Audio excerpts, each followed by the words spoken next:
گیا. اللہ اکبر. آپ سے پوچھنا چاہتا ہوں, آپ تو بڑی سادگی سے کہتے ہو مولانا میں نے بیٹی کی شادی کرنی تھی, مجبور ہو گیا تھا, اس لیے میں نے سود سے پیسہ لے لیا. اس نے کہا تھا آپ اپنی بیٹی کو اللہ کو ناراض کر کے شادی کریں.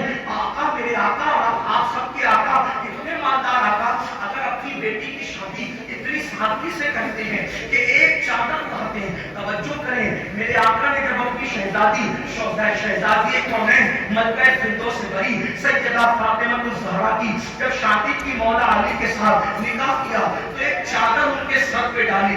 اس چادر کے متعلق سیرت نگاروں نے لکھا ہے کہ جب میرے آقا نے اپنی شہزادی کے سر پر جو چادر ڈالی تھی شادی کے دن, اس میں کم و بیش 17 پیون لگے ہوئے تھے. 17 پیون والی چادر اپنی بیٹی کے سر پہ ڈال کر, اپنی شہزادی کے سر پہ ڈال کے آقا نے فرمایا بیٹی آج تیرے بابا کے پاس اس سے زیادہ بظاہر کچھ نہیں ہے, کاش تمہاری امی سیدہ خدیجہ حیات ہوتی تو وہ تمہیں بہت کچھ دیتی. آپ سے پوچھتا ہوں, آقا چاہتے تو جنت کے جوڑے آ جاتے, صحابہ کو اشارہ کرتے تو جہیز کا عنوان بن جاتا, لیکن اپنی شہزادی کو 17 پیون والے دوپٹے میں ودا کرنے کی کیا وجہ تھی؟ تاکہ غریبوں کو پتہ چل جائے اگر پیسے نہ ہوں تو سود سے نہ لینا, حرام نہ کمانا, حرام کی طرف نہ جانا, بلکہ اپنے نبی کی سنت پر عمل کرتے ہوئے سادگی سے اپنی بیٹی کو ودا کر دینا, یہ بھی سنت ہے. بلکہ میرے آپ کے آقا علیہ الصلوۃ والسلام نے سادگی سے اپنی شہزادی کا نکاح کر دیا.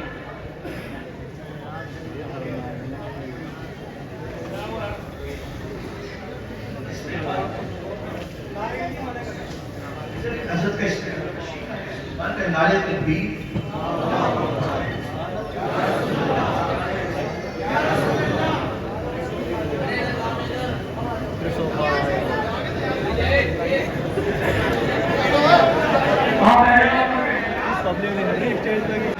دعا سے اتنا کر رہا تھا کہ کتنی مجبوری آ جائے, کبھی سود کی طرف مت جانا, کبھی بیاج کی طرف مت جانا.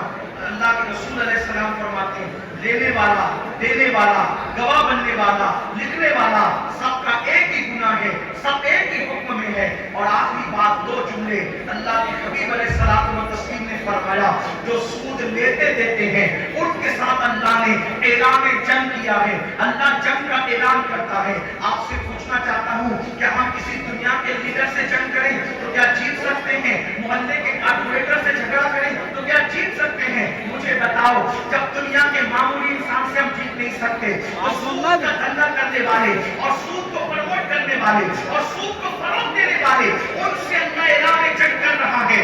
اور قرآن میں میرے اللہ نے فرمایا ہم سود کو برباد کریں گے, سود کو ہلاک کریں گے, سود کو تباہ کریں گے اور تجارت کو بڑھائیں گے, تجارت میں برکت عطا کریں گے. تو یاد رکھو, جس کے ساتھ میرا اللہ جنگ کا اعلان کرے اس میں نہ کبھی برکت ہو سکتی ہے, نہ کبھی ترقی ہو سکتی ہے, نہ کبھی کامیابی ہو سکتی ہے.